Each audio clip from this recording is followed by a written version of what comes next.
మరి ఈరోజు ప్రపంచ డిజేబుల్ డే సందర్భంగా వరల్డ్ డిజేబుల్ డే సందర్భంగా మనమందరం ఇక్కడ సమావేశం అవడం జరిగింది. అందరికీ పేరు పేరున వరల్డ్ డిజేబుల్ డే శుభాకాంక్షలను తెలియజేస్తా ఉన్నాను. పత్రికా మీడియా సోదరులకు అందరికీ డిజేబుల్ హాస్టళ్లలో ఇచ్చినటువంటి కోచింగ్ తోటి కూడా 92 మంది పైగా దాదాపుగా ఈసారి ఉద్యోగాలలో గవర్నమెంట్ ఉద్యోగాల్లో వాళ్ళు సెలెక్ట్ అవడం అనేది చాలా గొప్ప విషయం.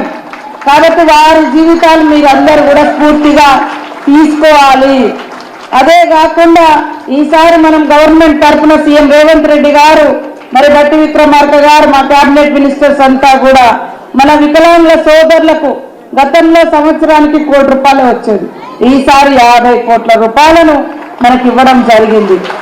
50 కోట్ల రూపాయలను కూడా ఇవ్వడం జరిగింది.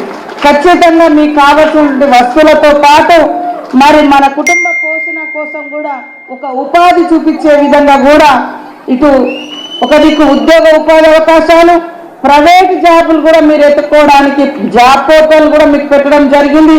అందులో కూడా మీ క్వాలిఫికేషన్స్ పెడితే తప్పకుండా ప్రైవేట్ దాంట్లో గతంలో మొన్న మరి 10-12 మంది ఎంతమందికి ఇచ్చినాం మనం మా సెక్రటేరియట్లో 18 మందికి ప్రైవేట్ రంగంలో కూడా మన డిజేబుల్ పర్సన్స్ కు జాబ్స్ ఇవ్వడం జరిగింది. ఈ రోజు గవర్నమెంట్ జాబ్స్ కూడా సీఎం రేవంత్ రెడ్డి గారు మనకిచ్చినటువంటి మరి అవకాశంగా మనం భావించాలని తెలియజేస్తా ఉన్నాం. మనందరి కోరిక ఒకటే, పింఛన్ పెరగాలి అని. తప్పకుండా ఇచ్చిన మాట ప్రకారం ఇచ్చిన మాట కట్టుబడి ఉండేటువంటి ప్రభుత్వం అక్కడ సీఎం రేవంత్ రెడ్డి గారి ప్రభుత్వం. నేను కూడా మీ తరఫున ఉన్నాం. కొన్ని ఆర్థిక ఇబ్బందులు, ఎందుకంటే రైతులకు ఒప్పుకున్న ప్రకారం దాదాపుగా 20,000 కోట్ల రూపాయలు ఇప్పుడు రైతుల అకౌంట్లలోనే రైతు రుణమాఫీ చేయడం జరిగింది. రైతులు ఇబ్బందులలో ఉండకూడదు. రైతు పంట పండియకుంటే ఊర్లో ఉన్న కుక్క కూడా ఉపవాసం ఉంటుంది. అది మనకున్నటువంటి పరిస్థితి. కాబట్టి రైతును ప్రోత్సహించాలని అటు చేస్తున్నాం. ఖచ్చితంగా ఇది కూడా మన పెన్షన్స్ కూడా నెక్స్ట్ దశలో ఇప్పుడు రాబోయేటువంటి కాలంలో పెంచుతామని ఈ సందర్భంగా తెలియజేస్తా ఉన్నాం. మీరు కొంతమంది ఈ మధ్య కాలంలో సరే మోడీ గారికి దగ్గర ఉన్న వాళ్ళు కూడా వచ్చి ఇక్కడ ధర్నా చేస్తారు, సంతోషం. కానీ నేను చెప్తున్నా 2014 ముందు పెంచినటువంటి పింఛను సెంట్రల్ గవర్నమెంట్ ఈ రోజు వరకు కూడా పెంచలే. గదే 300 కేంద్రం నుంచి వస్తున్నది. అది కూడా పెంచాలని మనం డిమాండ్ చేయాలి.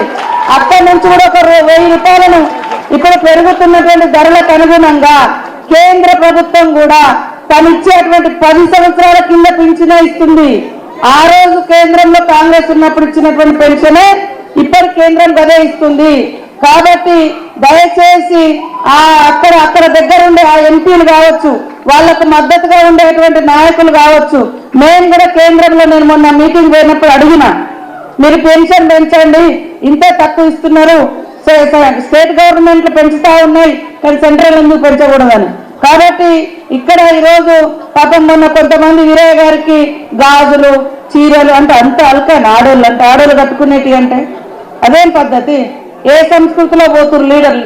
హక్కులు అడగండి, హక్కులు ప్రశ్నించండి.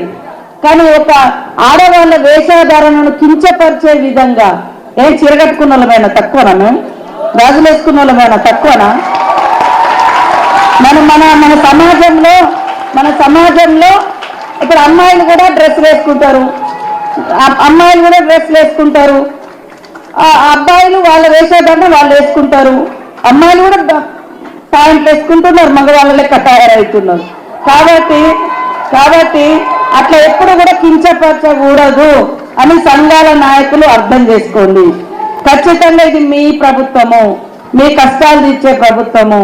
ఇక్కడ మరి మొన్నటిదాకా కరుణ గారు ఉండే, ఇప్పుడు నిన్నటిదాకా మా దగ్గరే మేడం సెక్రటరీగా పనిచేసిండ్రు, పంచాయతీరాజ్ కమిషనర్ గా అనితా రామచంద్రన్ గారు.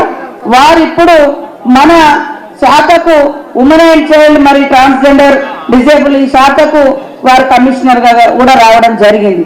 వారికి కూడా నా మనసు ఎట్లా ఉంటుంది, ఏ రకంగా పేదల కోసం ఏ రకంగా కష్టాలు ఉన్నటువంటి వాళ్లకు ఏదైనా మనం చేస్తూనే పోవాలనేటువంటి తపన పడే వాళ్ళం మేము. కాబట్టి మరి మీ పరిస్థితి అంతా కూడా తొందరగా అవగాహన చేసుకొని ఇటు శైలజ గారు కానీ వీరయ్య గారు కానీ నేను కానీ మేడం కానీ తొందరగా మీకు ఒక మంచి లైఫ్ ఉండాలన్నదే మా అందరి లక్ష్యము. కాబట్టి తొందరలోనే ఈ యంత్రాలు కూడా మీకు ఇచ్చేటువంటి ఐటమ్స్ కూడా ఇప్పుడు టెండర్ దశలో ఉంది 25 కోట్లతోటి. మళ్ళీ ఇంకా కూడా ఎవరెవరికి ఏమేమి అవసరం ఉన్నది అక్కడే ఆ ఐటమ్ సైకిల్ ఉంటుంది, ఆ సైకిల్ వెనుకనే మీరు ఒక చిన్న షాప్ పెట్టుకోవచ్చు.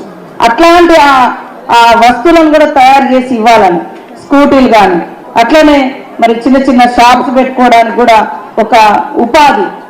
దాంతో పాటు బాగా చదువుకున్న వాళ్ళైతే ఖచ్చితంగా ఉద్యోగం, వాళ్ళ చదువుకు తగ్గట్టుగా ఉద్యోగాలు కూడా కల్పించాలనేది మా యొక్క ఉద్దేశం. కాబట్టి మీరందరూ కూడా ఒక దగ్గర ఉండేటప్పుడు ఒకరికొకరు తోడుగా ఒకరికొకరు సపోర్టుగా ఉండాలి. ఎందుకంటే తల్లిదండ్రులను వదిలిపెట్టి వస్తారు. ఇక్కడ మీరు సీనియర్లు ఉంటారు, జూనియర్లు ఉంటారు, వాళ్ళందరితో ఒక అన్న తమ్ముల వ్యవస్థలో మనము పోవాలి.